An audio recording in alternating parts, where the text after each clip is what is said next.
नमस्कार, आप देख रहे हैं वीके न्यूज। मैं हूं दिवाकर विक्रम सिंह। ईश्वर की आराधना के कुछ नियम होते हैं, क्योंकि जब कर्मकांड की बारी आती है तो उन नियमों का पालन जरूरी होता है, क्योंकि उसी के जरिए हम ईश्वर से कनेक्ट होते हैं। बात मैं ईश्वर की कर रहा हूं, लेकिन अगर कोई भी धर्म है, उसको मानने वाला है, तो अगर अपने धर्म का पालन करना चाह रहा है और ईश्वर से जुड़ना चाहता है, गॉड से जुड़ना चाहता है, अल्लाह से जुड़ना चाहता है, तो उसको अपनी जिस भी प्रक्रिया से आराधना करनी है, उसको करने के लिए एक ऐसे स्थान की ज़रूरत होती है जो स्वच्छ हो, वातावरण पूरी तरीके से प्रकृति से जुड़ा हो, अर्थात आराधना में कोई डिस्टरबेंस ना हो, कोई अवरोध ना हो। लेकिन अगर आप सड़क पर पूजा करते हैं, किसी सार्वजनिक स्थान पर आराधना करते हैं और उससे आपको भी उतना फायदा नहीं हो रहा है और जो आपके अतिरिक्त वो लोग हैं जिनका उन पे विश्वास नहीं है, उनको भी परेशानी होती है। कुछ ऐसी ही बात है जो पूरी दुनिया में एक मुद्दा बनती है जब सड़कों पर नमाज अदा किया जाता है। अभी तक ये घटनाएं एशिया में, विशेष करके भारत में, भारत के इर्द गिर्द के इलाकों में इतने व्यस्तम सड़कों पर जब लोग बड़ी संख्या में, लाखों की संख्या में, हजारों की संख्या में नमाज अदा करते हैं, तो आवाजाही में मुश्किलें होती हैं, आम जनता को परेशानी होती है और इसके लिए अनुरोध भी किया जाता है। लेकिन उन अनुरोधों को पूरी तरीके से दरकिनार किया जाता रहा है धर्म के नाम पर और धार्मिक, जिसको कहते हैं हिपोक्रेसी, उसके नाम पर। बात भारत की या भारत से जुड़े अन्य देशों की ये तो होती रही है, लेकिन जो लोकतंत्र का पाठ पढ़ाते रहे हैं, कायदे कानून और नियमों का पाठ पढ़ाते रहे हैं, अब वो देश भी इससे बुरी तरह प्रभावित होने लगे हैं और जब वो प्रभावित हो रहे हैं तो उनको भी समझ में आ रहा है कि करना क्या चाहिए। एक अपना तरीका है जो आजकल बहुत ज़्यादा चर्चित है, वो है बाबा का तरीका। अब बाबा आप समझ रहे होंगे, उत्तर प्रदेश के मुख्यमंत्री योगी आदित्यनाथ भारत का एकमात्र ऐसा राज्य है जहां पर बाकायदा ये निर्देशित किया जाता है कि किसी भी बड़े मुस्लिम त्योहार या अन्य मौके पर सड़क पर नमाज नहीं अदा की जाएगी। अभी ये अनुरोध की भाषा में, लेकिन इसमें बाकायदा कानून व्यवस्था को प्रवर्तित करने वाले संस्थाओं अर्थात पुलिस और डिस्ट्रिक्ट एडमिनिस्ट्रेशन को बाकायदा सूचित किया जाता है कि ये सुनिश्चित करिए कि ऐसा ना हो, और उसका परिणाम भी आपको 5 से 6 सालों में दिखने भी लगा है। लेकिन अब यूरोप के कई देश इससे प्रभावित हो रहे हैं। जरा इस तस्वीर पर गौर करिए, आपको अंदाजा लगाना होगा कि यह कहां की तस्वीर है और ये उस जगह की तस्वीर है जो अपने आप को पूरी दुनिया का सबसे सर्वोत्तम, सर्वश्रेष्ठ लोकतांत्रिक देश कहता है और उसके आड़ में उसने जो कुछ भी किया है या उसको प्रदर्शित करने के लिए, पूरी दुनिया के सामने एक नमूने के रूप में रखने के लिए जो कुछ भी उसने किया, उसका खामियाजा पिछले 5 सालों से वो देश भुगत रहा है। अब हम चलिए आपको बता ही देते हैं। ये देश है फ्रांस और फ्रांस में कट्टरपंथियों की क्या स्थिति है और समय समय पर वो कैसे उबाल खाते हैं और पूरे फ्रांस के लिए समस्या पैदा करते हैं, ये अब किसी से छिपा नहीं है।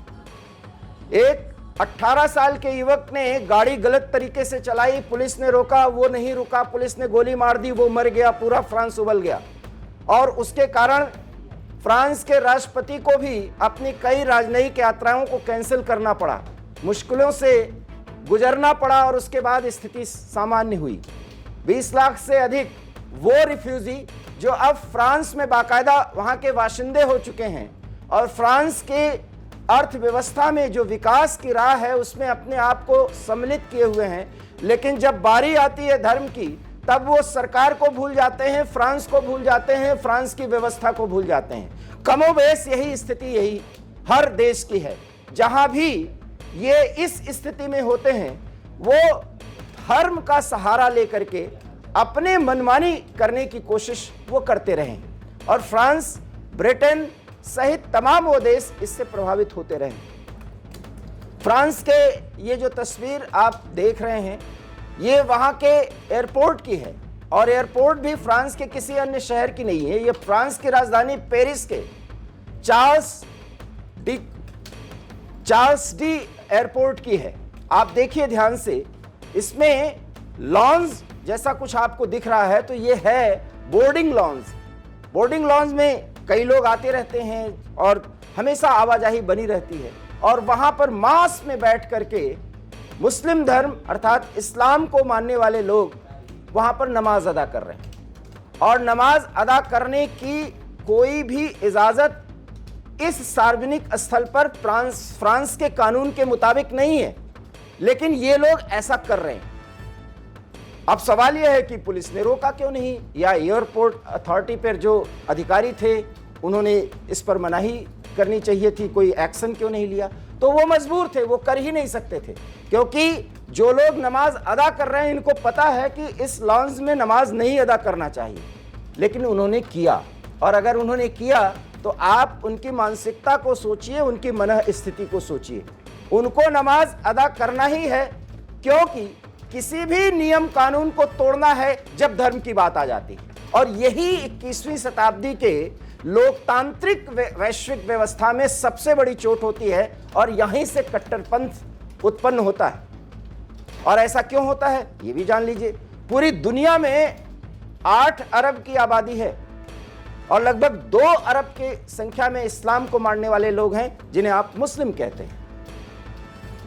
इसकी संख्या भारत में भी, एक पाकिस्तान 25 करोड़ से अधिक की जनसंख्या है, और अब तो एक आंकड़े के मुताबिक ये जनसंख्या 30 करोड़ हो चुकी है। लेकिन जब बारी आती है इस तरह के किसी कार्यक्रम की, किसी समारोह की, किसी पर्व की, तब वो ऐसा करते हैं।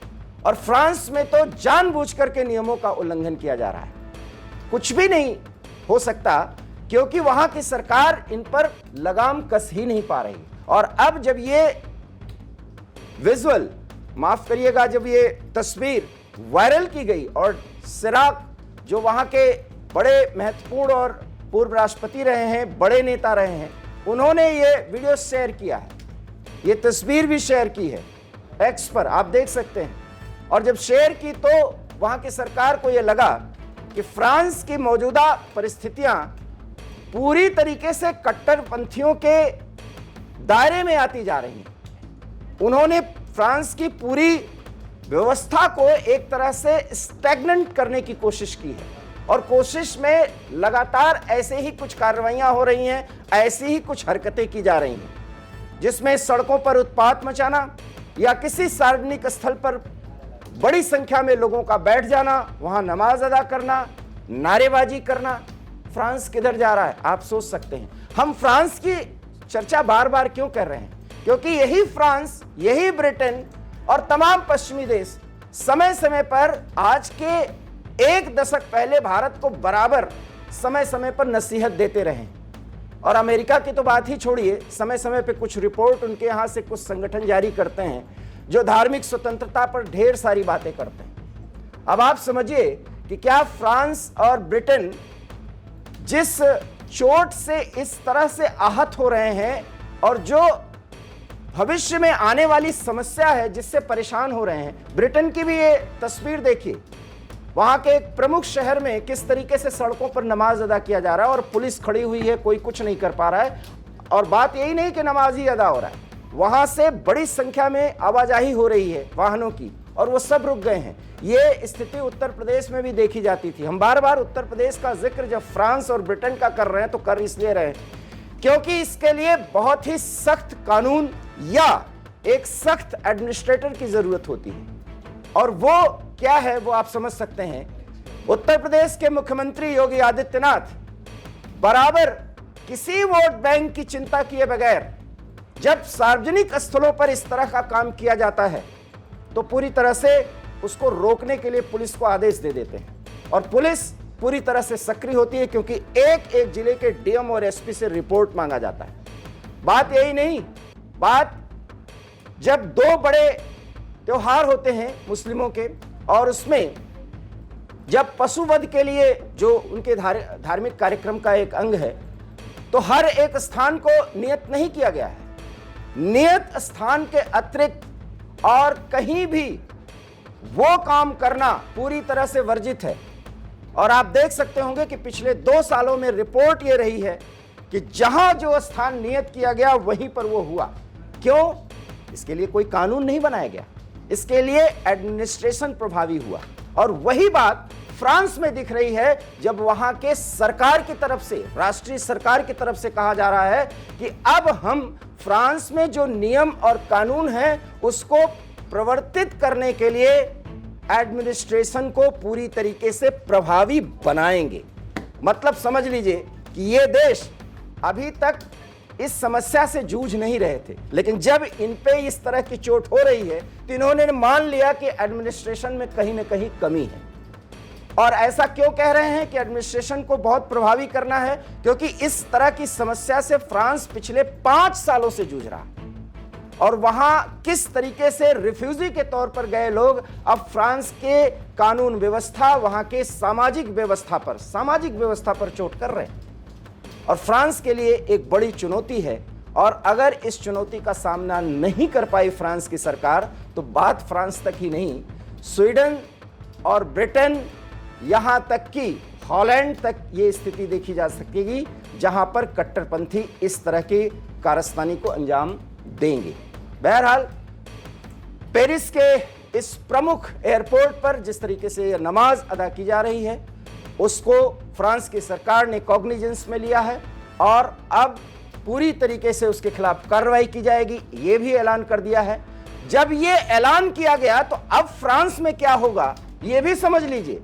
फ्रांस में फिर प्रदर्शन होंगे और उस विरोध प्रदर्शन में कब वो पूरी तरीके से आक्रामक हो जाए, स्थिति कंट्रोल से बाहर हो जाए, हिंसा का रुख या रास्ता अख्तियार कर ले वो कट्टरपंथी जो फिलहाल फ्रांस की कानून व्यवस्था और फ्रांस के लोकतंत्र का मजाक उड़ा रहे हैं।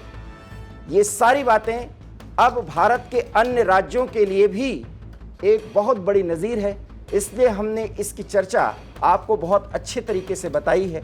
क्यों बताई है?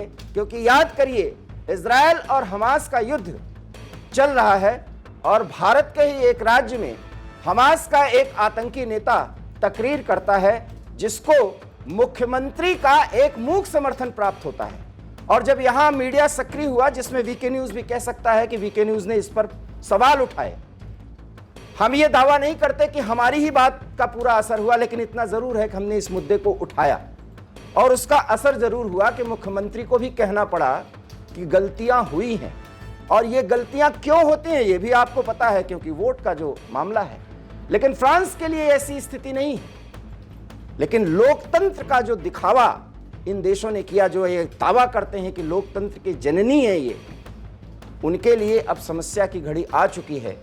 अभी तो सिर्फ एयरपोर्ट के बोर्डिंग लाउंज में ये सब कुछ हो रहा है, सड़कों पर हो रहा है। आगे क्या क्या होगा उसका अनुमान आप लगा लीजिए, जो भारत के भी राज्यों में दिख रहा है। ऐसे में यहां पर भी योगी आदित्यनाथ की तरह एक सख्त एडमिनिस्ट्रेटर की जरूरत है जरूर। क्या आप हमारी इस राय से सहमत हैं? अगर हैं तो जरूर प्रतिक्रिया करिए, अपनी बात रखिए, कमेंट दीजिए, ताकि एक बड़ा संदेश जाए कि सबके धर्म का सम्मान है, लेकिन कट्टरपंथ किसी भी कीमत पर आधुनिक मानव समाज में स्वीकार्य नहीं है। फिलहाल मुझे दीजिए इजाजत। नमस्कार। वीके न्यूज, राष्ट्र के नाम।